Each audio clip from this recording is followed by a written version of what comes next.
Градоначалникот на општина Бутел Дарко Костовски денеска соопшти дека е обезбедено финансирање за изградба на нова детска градинка во населбата Визбегово, откако беше потпишан соодветен договор. Како што информираше Костовски преку објава на социјалните мрежи, новиот објект ќе биде изграден на локацијата на старото општинско подрачно училиште Свети Климент Охридски.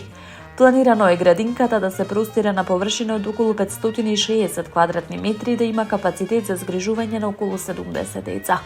Според најавите, објектот ќе биде изграден по современи стандарди и ќе ги задоволува сите потреби на децата, овозможувајќи квалитетни услови за престој, развој и едукација на најмладите жители на општината. Градоначалникот потенцираше дека ова е дел од пошироките активности на општината за подобрување на детската инфраструктура. Во таа насока тој информираше дека изградбата на градинките во Бутел 1 и Бутел 2 е во завршна фаза. Се очекува тие да бидат ставени во функција во наредните месеци. Со реализацијата на овие проекти, локалните власти имаат за цел да го зголемат капацитетот за згрижување деца и да обезбедат поквалитетни услови за нивен раст и развој, истакнувајќи дека вложувањето во најмладите представува инвестиција во иднината на општината.